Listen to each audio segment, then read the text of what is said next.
নমস্কার। Lessee known Bengali audio story চ্যানেলে আপনারা ধারাবাহিকভাবে শুনছেন ডক্টর নিহার রঞ্জন গুপ্তের লেখা একটি রহস্য উপন্যাস মারণ ভোমরা। আজ শুনবেন এর তৃতীয় পর্ব।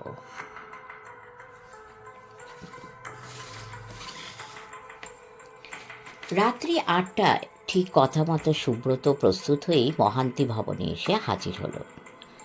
মহান্তি সুব্রতর অপেক্ষাতেই ছিল। তাড়াতাড়ি নিচে নেমে এসে তাকে উপরে নিজের বিশেষ বসবার ঘরে নিয়ে গিয়ে বসালেন। ঘরখানি প্রকাণ্ড হল ঘরের মতো। মেঝেতে পুরো দামি কার্পেট বিছানো, দামি দামি সুদৃশ্য সব সোফা, কুশন, চেয়ার, টেবিল প্রভৃতিতে ঘরখানি অতি আধুনিক কেতায় সুসজ্জিত। দেওয়ালে দেওয়ালে বিখ্যাত চিত্রকরদের আঁকা সব দামি দামি ছবি। একদিকে 4টে কাঁচের আলমারিতে পুস্তক সাজানো, সুদৃশ্য বাতিদান, ফুলদানিতে একগুচ্ছ সদ্য প্রস্ফুটিত রজনীগন্ধা। গন্ধে ঘরের বাতাস হয়ে উঠেছে যেন গন্ধ মাতাল। একসময় সুব্রত মহান্তির দিকে তাকিয়ে বললে, দেখি, আপনাকে যে চিঠিটা শ্রীমান মারণ ভোমরা পাঠিয়েছে সেটা। এই নিন, সেটা আমি পকেটেই রেখে দিয়েছি। বলতে বলতে মহান্তি তার জামার বুক পকেট থেকে একখানা সাদা খাম বের করে সুব্রতর হাতে দিলেন। সংক্ষিপ্ত চিঠি। রাঘবেন্দ্রবাবু, আপনার শুনে অনেক অনেক টাকা, অথচ আমার কিছু অর্থের একান্ত প্রয়োজন, তাই 1020 টাকা আপনার কাছে দান চাই। ভয় নেই, টাকাটা ভালো কাজেই, মানে দেশের ও দশের কাজেই লাগাবো। দেখবেন, এই সামান্য তুচ্ছ ব্যাপার নিয়ে যেন আবার লাল পাগড়িদের নিয়ে টানাটানি করবেন না। আজ মাসের 23 তারিখ। আজ থেকে 4 দিনের মধ্যে আপনার শয়নকক্ষের ছোট টি পায়াটার ওপরে 20,000 টাকার 10 টাকার নোট একটা রুমালে বেঁধে রেখে দিলেই আমি পাবো। অন্যথায় 10 ঘন্টার মধ্যে আপনার মৃত্যু অবশ্যম্ভাবী। আমি এক কথার মানুষ। ইতি, আপনাদের নামে এই দুনিয়ার যাবতীয় ধনীদের অকৃত্রিম বন্ধু মারণ ভোমরা। রাত্রি প্রায় 11:30 হবে। মহান্তির সঙ্গে সুব্রত আহারে বসেছে। নানা গল্পের মধ্য দিয়ে আহার চলেছে। সহসা এমন সময় দোতলার পাশে দক্ষিণ দিকের খোলা জানালা পথে কি একটা গুলির মতো সাঁ করে মহান্তির গলার উপরে লাগলো। মহান্তি আর্ত চিৎকার করে চেয়ার থেকে লাফিয়ে উঠল। কি কি হলো? বলতে বলতে বিদ্যুৎ গতিতে সুব্রত টেবিল ছেড়ে উঠে দাঁড়ালো। মহান্তি তীব্র যন্ত্রণায় বাঁ হাত দিয়ে গলাটা চেপে ধরে আবার বসে পড়লেন এবং সঙ্গে সঙ্গে এলিয়ে পড়লেন।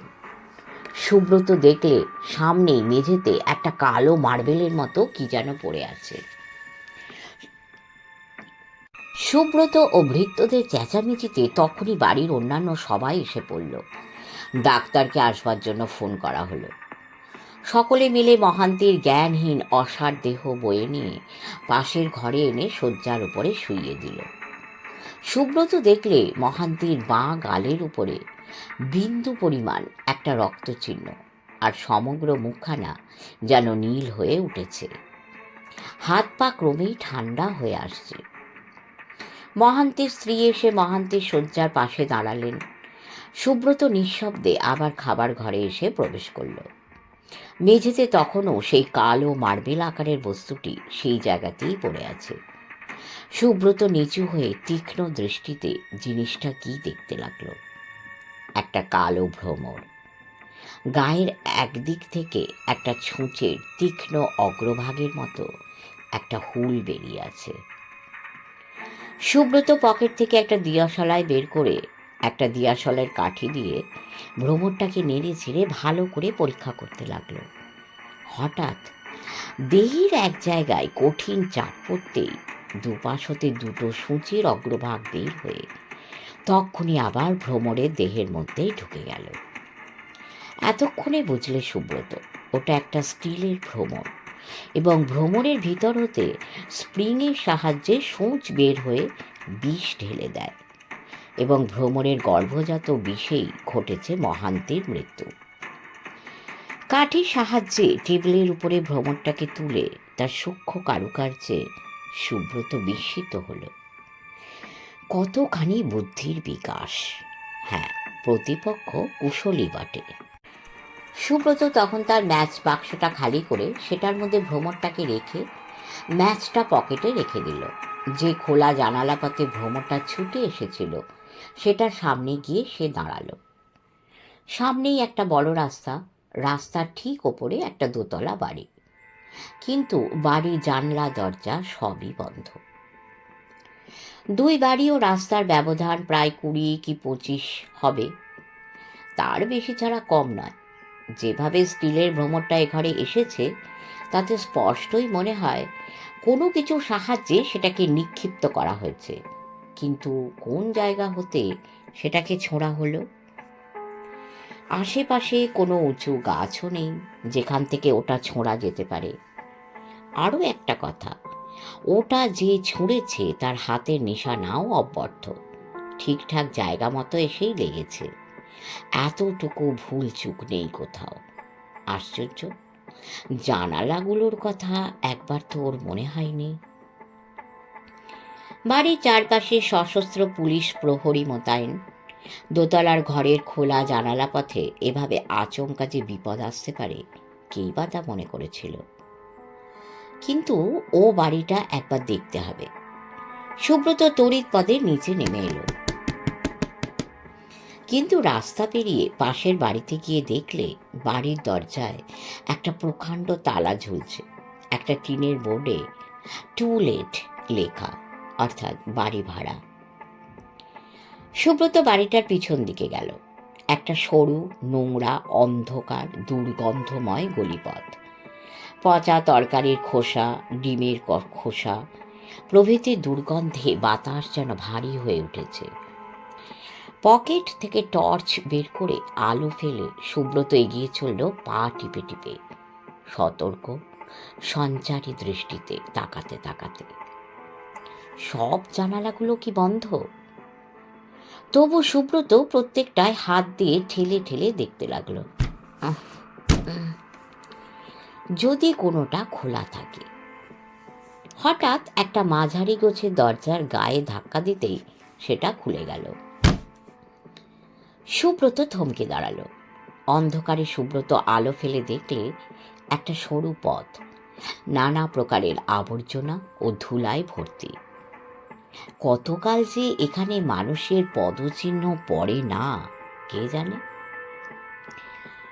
সুব্রত আলো ফেলে সতর্ক পদে দরজা পথে বাড়ির মধ্যে প্রবেশ করল। একটা ভ্যাপসা ধুলোর চাপা গন্ধ নাক জ্বালা করে। সুব্রত শিকারী বিড়ালের মতো সতর্ক পদসঞ্চারে এগিয়ে চলে। কিছু দূর এগিয়েই একটা আবর্জনাপূর্ণ আঙিনা। কতগুলো ভাঙা হাঁড়ি কলসি ইতস্তত বিক্ষিপ্ত হয়ে পড়ে আছে। একপাশে কলতলা, সামনেই এক ফালি সরু বারান্দা। বারান্দার এক কোণে দোতলায় উঠবার সিঁড়ি। সুব্রত একটু চিন্তা করে সিঁড়ি ভেঙে উপরে উঠতে শুরু করলে। পুরো কার্পেটের মতো পলি ধুলো জমে আছে সিঁড়ির ওপরে, কিন্তু সিঁড়ি বেয়ে উঠতে উঠতে সহসা ওর চোখের অনুসন্ধানী দৃষ্টি অতিমাত্রায় সজাগ হয়ে উঠল। সিঁড়ির পুরো ধুলোর ওপরে সুস্পষ্ট জুতোর ছাপ, একজোড়া ওঠার একজোড়া নামার। সুব্রত সন্দেহ এতক্ষণে বদ্ধমূল হলো। নিশ্চয়ই কিছুক্ষণ আগে কেউ এ বাড়িতে ঢুকেছিল। সুব্রত আবার উঠতে লাগলো, কিন্তু এবারে সে ধুলোর বুকে উঠতি জুতোর ছাপ অনুসরণ করেই উঠতে লাগলো। তার সন্দেহই ঠিক। জুতোর ছাপ বরাবর উপরে উঠে উপরের টানা বারান্দাটা অতিক্রম করে একটা ঘরের বন্ধ দরজার সামনে এসে শেষ হয়েছে। দরজাটা ঠেলতেই সেটা খুলে গেল। অন্ধকার প্রকাণ্ড হল ঘরের মতোই একখানা ঘর। সুব্রত টর্চ হাতে ঘরের মধ্যে প্রবেশ করলে। ঘরের মেঝের ধুলোতেও সেই একই ধরনের অসংখ্য জুতোর ছাপ। ঘরে যে বন্ধ জানালাটা সামনে সবচাইতে বেশি ঘন ঘন জুতোর ছাপ পড়েছে, সেই জানালাটার কাছে এসে সুব্রত দাঁড়ালো। জানালাটা ভিতর হতে টানতে গিয়ে সুব্রত থমকে দাঁড়ালো। জানালার পাল্লার গায়ে সুস্পষ্ট আঙুলের ছাপ। পকেট হতে একটা কৌটো বের করে কৌটো থেকে খানিকটা সাদা গুঁড়ো সেই দাগগুলির ওপরে ঢেলে দিয়ে একটা পকেট ক্যামেরা সুব্রত বের করে দাগগুলির ছবি তুলে নিল। তারপর ক্যামেরাটা পকেটে রেখে জানালাটা খুলে দিতেই একটা করুণ হৃদয় বিদারক কান্নার ধ্বনি স্তব্ধ নিশিথিনীর বক্ষভেদ করে ওর কানে এসে বাজল। সামনেই দেখা যাচ্ছে মহান্তির খাবার ঘরের আলোকিত দৃশ্য। কে কাঁদে? মহান্তির বাড়ি থেকে কান্নার শব্দ আসছে না? হ্যাঁ, তাই। হতভাগ্যের কি শোচনীয় মৃত্যুই না হলো। কি করতে পারলো এতগুলো পুলিশ প্রহরী? মারণ ভোমরার প্রতিজ্ঞায় পূর্ণ হলো। নিষ্ফল সে আস্ফালন করেনি। সুব্রত যখন বাড়িতে এসে পৌঁছলো, রাত্রি তখন প্রায় শেষ হতে চলেছে। পূর্বাশার প্রান্তে বিলীয়মান রাত্রি শেষে তরল আধারের ধূসর জবনিকাখানা থরথর করে কাঁপছে। সুব্রত এসে তার শয়নকক্ষের খোলা জানালাটার সামনে দাঁড়ালো। ঝিরঝির করে রাত্রি শেষের হাওয়া ওর অবসাদগ্রস্ত ক্লান্ত দেহ মনে যেন শান্তির প্রলেপ বুলিয়ে দিয়ে গেল। আকাশের দূর প্রান্তে শুকতারাটা দপদপ করে জ্বলছে। সহসা এমন সময় ঘরের মধ্যে টেলিফোনটা শব্দ করে বেজে উঠল।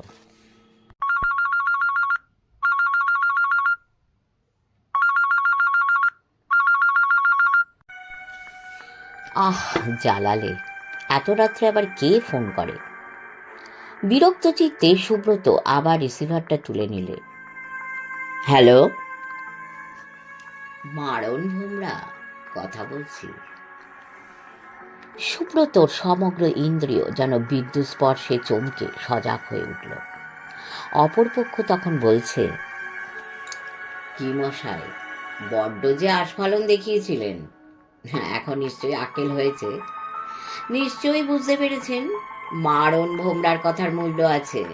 আবল তাবল সে বকে না। আশা করি এরপর একটু ভালো মতো চিন্তা করে তারপর রজত সেনের প্রতিযোগিতায় নামবেন। শুভরাত্রি। সুব্রত একটা দীর্ঘ নিঃশ্বাস রোধ করে রিসিভারটা নামিয়ে রাখল। অস্থির পদে সে ঘরময় পায়চারি শুরু করে দিল। নিষ্ফল আক্রোশে মাথার চুল ছিঁড়তে ইচ্ছে করছে। উফ, কি অপমান! কি করবে সে? কি করতে পারা যায়? লম্বা লম্বা বোলচালের বহরই বা কি, যেন সর্বাঙ্গ জ্বলে যায়। না, এ অসহ্য। এত বড় নিষ্ফলতা সে কোনো মতেই সহ্য করবে না। না না না। কঠিন দুর্বার সংকল্পে সুব্রতর মুখখানা লাল হয়ে উঠেছে তখন। কামারহাটি মিলের কুলি বস্তি। চোখ ঝলসানো চাকচিক্যময় সভ্যতার গিলটির পাতে মোড়া জীবনযাত্রার সঙ্গে এর কোথাও এতটুকু মিল নেই। এখানকার বাতাসে নেই ফুলের গন্ধ, নেই সেন্টের সুবাস। প্রজাপতি তার মন ভোলানো রঙিন পাখা নিয়ে এখানে ওড়ে না, এখানে ওড়ে চামচিকে। এখানকার ঘরে ঘরে সোফা, কাউচ, জাজিম, বিছানা নেই। আছে নোংরা পায়ের কর্দমাক্ত ধুলি মলিন পায়ের ছাপ।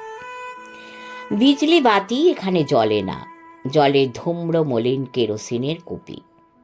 সুললিত কণ্ঠস্বরে এখানকার বাতাস রবীন্দ্রসঙ্গীতে মুখরিত হয়ে ওঠে না। তার বদলে শোনা যায় বুভুক্ষিত, মর্মপীড়িত, বুক ভাঙা চাপা ক্রন্দন। সুখের দিনাতিপাত নেই এখানে। আছে কর্দমাক্ত ধূলি মলিন কঙ্করময় পায়ে চলার পথ। এই পথের উপরে আজ এসে দাঁড়িয়েছে ধনির দুলালি শিলা। কি অদ্ভুত খেয়াল তার, সেই জানে। অন্ধকারে টক্কর খেতে খেতে কোনো মতে ঝুঁকে পড়ে পতনোন্মুখ দেহটাকে সামলে নিতে নিতে শিলা বলল, উফ, কি অন্ধকার। ডক্টর সেন হেসে ফেললেন।